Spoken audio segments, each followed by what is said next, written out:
Welcome student. Here in this lecture we will see how ion exchange process will be occurred. Okay. So in this following ion exchange process, that means in this process which I have mentioned in this slide, a lithium cation displaces a potassium cation from the organic anion lipophilic.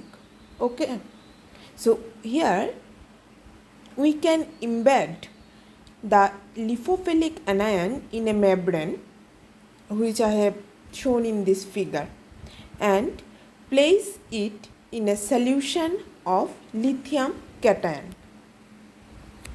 Okay, so in order to construct an ion selective electrode, we would add an inner reference solution to the other side of the membrane. This solution would contain a fixed concentration of the ion of interest, lithium cation, in this example. Okay, so this is typically accomplished by placing a thin membrane at the end of the plastic tube and filling the tube with a standard or known concentration solution of the analyte. So according to this figure, a reference electrode is placed in the inner solution and a second reference electrode is in contact with the analyte, that means outer solution. At each solution membrane interface, an ion exchange equilibrium is established. Okay, so the partition of lithium cation between the aqueous solution phase and the membrane phase depends on its activity or concentration. Okay, so the partitioning of lithium cation between the aqueous solution phase and the membrane phase depends on its activity or concentration. The resulting charge separation at each interface results in a phase boundary potential.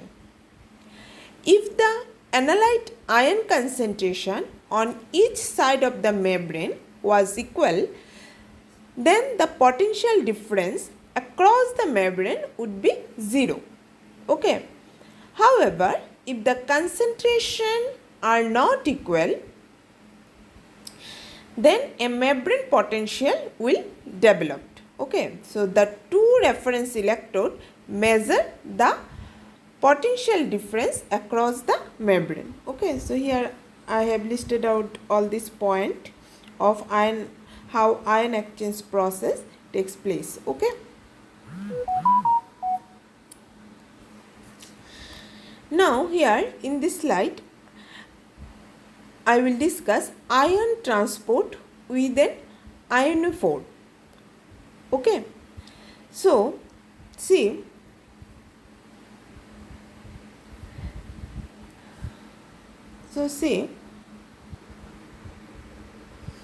so we have already known from the basics of ion exchange.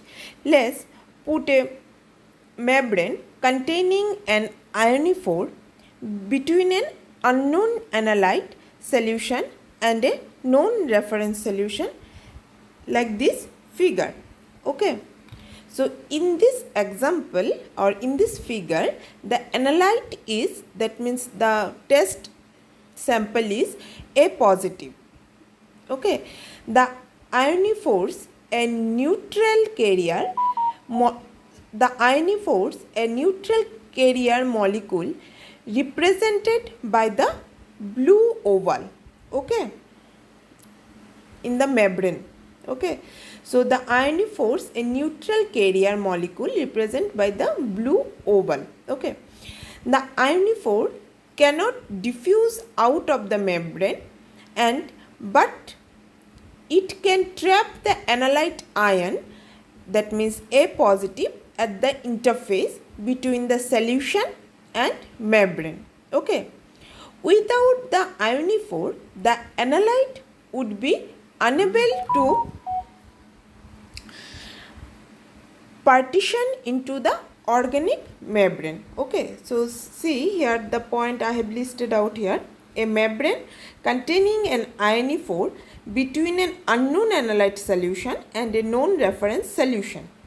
The ionophore is a neutral carrier molecule which is represented by the blue oval. Okay, the ionophore cannot diffuse out of the membrane, but it can trap the analyte ion A positive at the interface between the solution and membrane.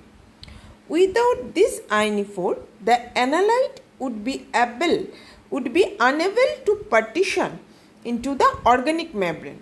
Okay, so as with the ion exchange process, equilibrium is established at both solution membrane interfaces. The resulting charge separation at each interfaces leads to a phase boundary potential. Now, potential develop across the membrane. Okay.